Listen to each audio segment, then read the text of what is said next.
The first mistake people make with a leak like this is assuming the danger lies in what was said. It doesn't. Shock fades quickly. Outrage exhausts itself. Institutions survive ugly language all the time. What they don't survive as easily is what happens in the room when that language is spoken and how power quietly reorganizes itself around it. This recording was never meant to exist because it captures something normally filtered out before it reaches the public record.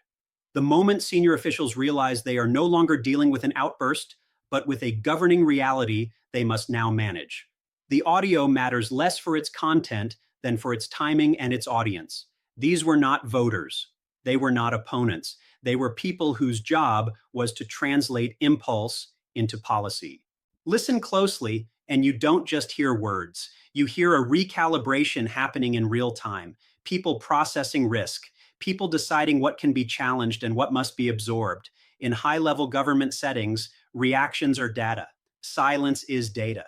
The absence of interruption is data.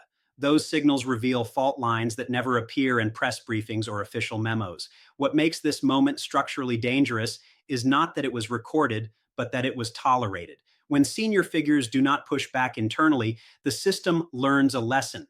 Boundaries move, incentives adjust, the cost of dissent rises, and the reward for accommodation quietly increases. Over time, that shift doesn't stay confined to rhetoric. It shapes staffing decisions, enforcement priorities, and which warnings get elevated or buried. This is how private language becomes operational reality without a single formal order ever being issued. No policy announcement is required, no vote is taken. The change happens through anticipation, through people trying to stay aligned with power rather than confront it, through the belief that managing the fallout is safer than challenging the source. The immediate consequence is not chaos. It is order of a very specific kind, disciplined, cautious, and internally distorted. Officials begin optimizing for survivability rather than accuracy. Risk assessments soften, concerns get rephrased, and over time, the institution stops asking whether something should be done and focuses instead on how to justify it after the fact. The unresolved question is not whether this audio is embarrassing, it's whether what it reveals was an exception that startled the system or confirmation of a reality it had already learned to live with. And that distinction matters because one can be contained, the other cannot. In rooms like this, words land long before they are processed. What matters first is not agreement or disagreement, but recognition. The recognition that something has shifted and that the rules governing response have changed with it. The people in that room understood this immediately. You can hear it in what follows the remarks, but more importantly, in what does not. There is no audible challenge, no corrective framing, no procedural interruption. Instead, there is the sound of containment beginning, chairs adjust, breathing slows, attention narrows. These are not signs of shock. They are signs of calculation. Senior officials are trained to read power quickly, and the fastest read in that moment was not about ethics or optics, but about exposure. Who speaks now carries risk. Who stays silent preserves position. This is how institutions reveal themselves under stress, not through their stated values, but through their reflexes. The immediate instinct was not to confront the substance of what was said, but to limit the blast radius. That tells you where fear resides. It is not fear of public backlash. It is fear of internal consequence. Careers do not usually end because of one sentence. They end because of being seen as disloyal at the wrong moment. That dynamic creates a narrowing tunnel of acceptable behavior. Once silence becomes the safest option, it stops being neutral. It becomes instructional. Everyone in the room learns something about the hierarchy of consequences. Moral discomfort ranks low. Institutional survival ranks high. And so the system adapts, not by correcting the deviation, but by absorbing it. The effect does not stay in that room. It travels outward through memo language, staffing choices, and what warnings get delayed or diluted before reaching decision makers. When senior figures choose restraint over resistance, it signals to the layers below them that alignment matters more than accuracy. Over time, that signal hardens into culture. The human cost of this is subtle but real. Trust erodes internally first. People begin second-guessing what can be safely said. Self-censorship replaces debate. And once that happens, the institution loses one of its core defenses, internal friction. Without it, Miscalculations move faster and face fewer obstacles. What remains unresolved is motive. Was the silence a calculated attempt to keep influence and mitigate damage later, or was it the moment complicity quietly set in? Those two paths look identical at first. The difference only becomes visible after consequences begin to surface, and by then, it is often too late to separate restraint from surrender. Power does not require public declarations to function. In most systems, it operates through signals that never reach microphones or transcripts. Private language is one of those signals. Once it is expressed without consequence, it stops being personal opinion and starts becoming an instruction set, quietly interpreted by everyone downstream. This is where the real shift occurs, not at the level of rhetoric, but at the level of expectation. When senior leadership uses certain language privately, staff recalibrate what outcomes are desired, what risks are tolerated, and which priorities will be rewarded. No memo needs to be circulated. People adjust on their own. That is how governing logic forms without ever being formally announced. Policy begins to tilt subtly, not through sweeping reversals, but through emphasis. Certain enforcement actions slow while others accelerate. Hiring decisions favor predictability over independence. Advisory roles go to people who intuitively understand the new boundaries rather than those who question them. What looks chaotic from the outside often isn't. It is selective adaptation happening behind closed doors. This process is not driven by ideology so much as incentive. Bureaucracies survive by aligning with perceived power. When private attitudes become legible, even briefly, they shape how that alignment occurs. Officials who misread the signal lose access. Those who interpret it correctly gain proximity. Over time, that filtering effect changes the character of the institution itself. The human consequence is not immediate outrage, but gradual distortion. Analysts learn which conclusions will stall careers. Regulators sense which violations are no longer urgent. Diplomats adjust tone preemptively to avoid friction. None of this requires explicit orders. It emerges from pattern recognition. And once enough people recognize the same pattern, it hardens into practice. Externally, the effects begin to surface in uneven ways. Allies notice inconsistency and hedge quietly. Markets respond not to statements, but to perceived stability and predictability. When internal logic shifts, external confidence becomes brittle. Trust doesn't collapse all at once. It thins, and thinning trust creates space for miscalculation, both by those inside the system and those watching from outside it. What makes this phase particularly dangerous is ambiguity. It becomes increasingly difficult to tell whether outcomes are accidental or designed. Decisions that once looked like improvisation start aligning too cleanly to dismiss. Yet there is still enough disorder to deny intent. That ambiguity protects those at the top while leaving institutions below them exposed. The unresolved tension is this: at what point does adaptation stop being survival and start becoming strategy? Because once private language reliably predicts public outcome, the system is no longer drifting. It is moving, and the direction of that movement is rarely acknowledged until its consequences are already entrenched. Power systems rarely collapse from a single breach. They erode through exposure. What initially registers as abnormal becomes manageable, then familiar, and eventually unremarkable. This is the normalization trap, and it operates quietly without requiring agreement or endorsement. It only requires repetition without consequence. Inside institutions, thresholds exist for a reason. They define what triggers escalation, what demands resistance, and what can be absorbed. But thresholds are not fixed. They adjust based on experience. When officials repeatedly encounter language or behavior that once would have halted proceedings and nothing happens, the system learns, not consciously, but procedurally. The cost of alarm begins to outweigh the cost of tolerance. This is where risk accumulates. Each unchallenged moment lowers the barrier for the next one. What was once described as unacceptable becomes inconvenient. What was once flagged as dangerous becomes something to be managed. Over time, people stop reacting to the content and focus instead on process: how to keep operations moving, how to prevent disruption, how to avoid drawing attention. Normalization is reinforced by incentives. Institutions reward stability, not confrontation. Those who adapt smoothly are seen as reliable. Those who raise concerns too often are labeled unpredictable. The system does not need to punish dissent loudly, it simply sidelines it. And once sidelined, dissent loses its corrective power.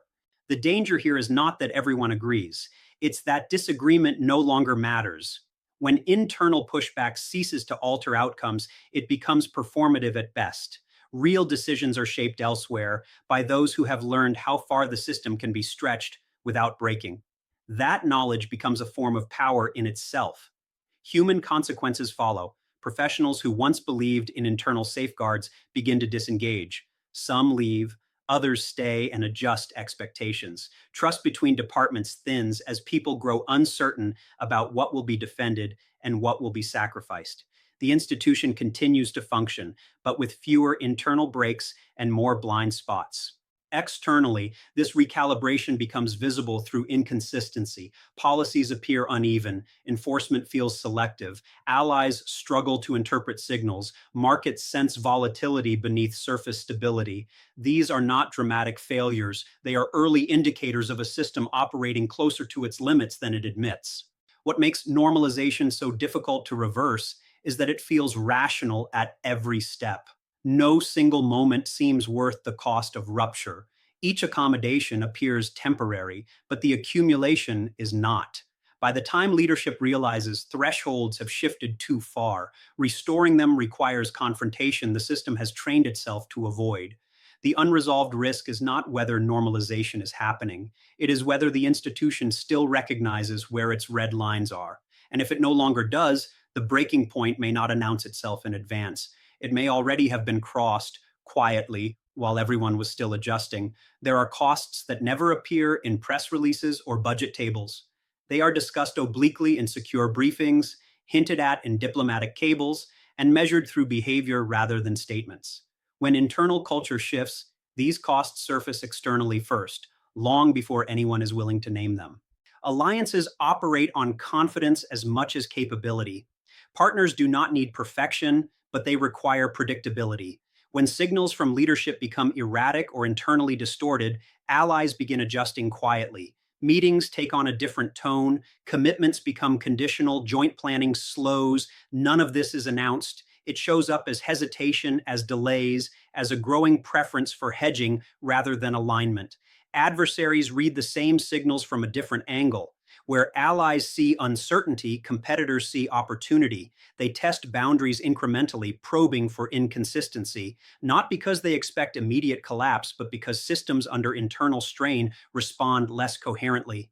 Even small misalignments create openings, diplomatic, economic, or strategic, that would not exist in a more disciplined environment. These dynamics create a feedback loop officials understand but cannot publicly articulate.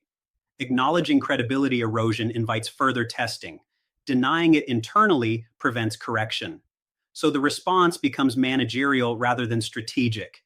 Damage is contained rather than confronted. Risks are priced in rather than eliminated. This approach preserves short-term stability at the expense of long-term position. Markets react in similarly understated ways.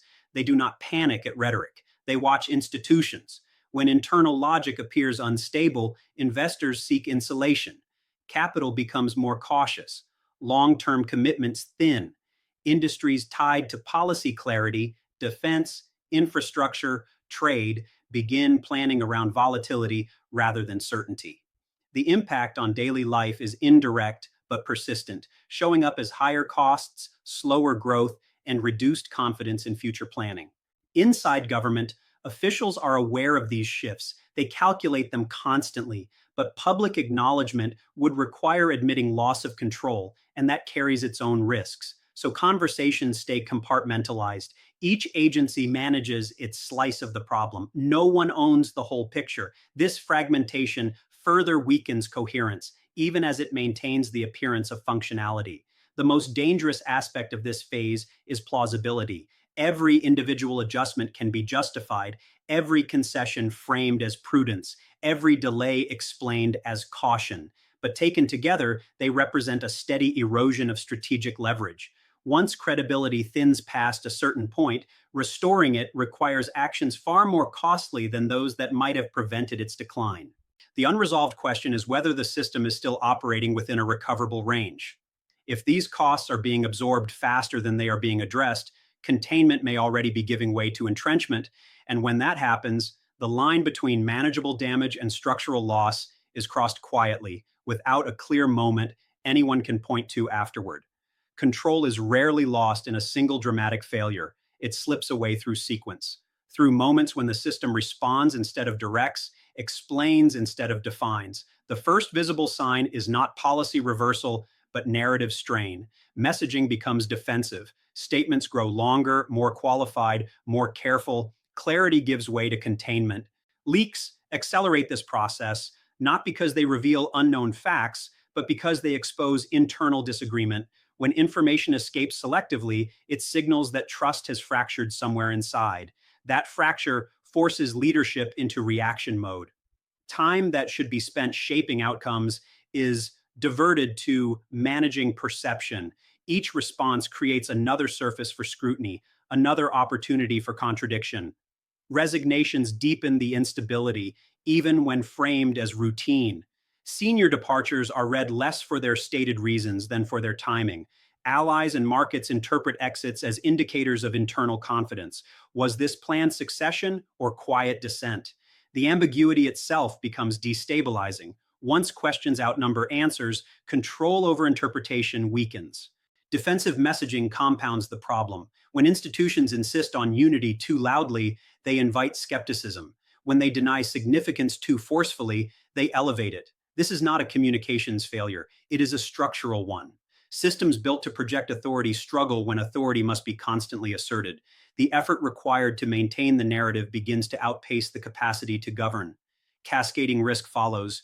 Agencies become cautious about initiative, waiting for clearer direction that never fully arrives. Decision making slows, coordination frays. External actors notice the hesitation and adjust. Allies delay commitments. Adversaries test limits. Markets price in uncertainty. None of this requires panic. It unfolds through rational responses to perceived instability. At the human level, fatigue sets in. Officials tasked with managing fallout experience burnout. Confidence in internal processes erodes. People focus on minimizing personal exposure rather than advancing institutional goals. This inward turn further reduces adaptability, making the system less capable of correcting course even as risks accumulate. The most dangerous shift is temporal. Control is not lost because of one bad decision, but because recovery windows close. Early intervention could have re-established coherence. Later, the same actions only confirm weakness. Institutions often fail to recognize this transition in real time. They continue operating as if correction is still possible, long after momentum has changed. From the outside, the system appears active. Meetings continue, statements are issued, policies are announced, but the character of action has changed. It is reactive, not directive, responsive, not strategic. The difference is subtle, but it is decisive. Once governance becomes reaction, events begin setting the agenda. What remains unresolved is whether self-correction is still viable. Institutions are resilient, but resilience depends on internal confidence and shared reality. If those have thinned too far, attempts at stabilization may only accelerate exposure. The question is no longer whether control was challenged, but whether it has already shifted hands, quietly, while everyone was still trying to explain what was happening. It is tempting to reduce moments like this to personality, to treat them as evidence of temperament, impulse, or character flaw. That framing is comfortable because it localizes the problem. It suggests that if the individual changes, the risk dissipates. But power systems are not tested by who occupies them. They are tested by what they permit, absorb, and reproduce once pressure is applied. What this episode reveals is not an anomaly, but a diagnostic result. It shows how modern institutions process stress from the top down. They do not ask whether leadership is appropriate, they ask whether leadership is survivable, and when survival becomes the primary objective, the system begins optimizing for continuity rather than correction. This is where misreadings occur. Observers often assume that visible disruption weakens institutions. In reality, disruption can strengthen certain internal behaviors. It clarifies hierarchies. It accelerates adaptation. Those who learn fastest how to operate within the new constraints gain influence. Those who hesitate lose it. Power consolidates not around principle, but around predictability. The consequence is structural, not emotional. Institutions built to check authority rely on friction, on resistance, delay, and contestation. When those mechanisms soften, authority moves more freely, not necessarily more effectively, but more decisively. The system becomes efficient at executing intent, even when intent is poorly calibrated to reality. This efficiency carries long-term cost. Feedback loops weaken, warnings arrive late or diluted, external signals are misinterpreted because internal consensus no longer reflects full information. Allies adjust expectations, adversaries refine strategies, markets respond to pattern, not rhetoric. None of this requires overt collapse. It unfolds as a gradual narrowing of options. At the human level, the impact is quiet but pervasive. Professionals adapt by lowering expectations of institutional protection. Trust shifts from process to proximity. People rely more on personal networks than formal safeguards. This further erodes the system's ability to self-correct because accountability becomes individualized rather than structural.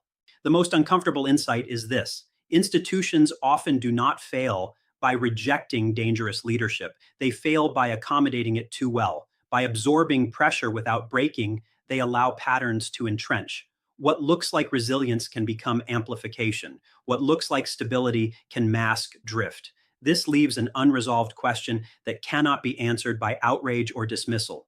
Are contemporary power structures designed to constrain disruptive leadership or to normalize it until it becomes indistinguishable from governance?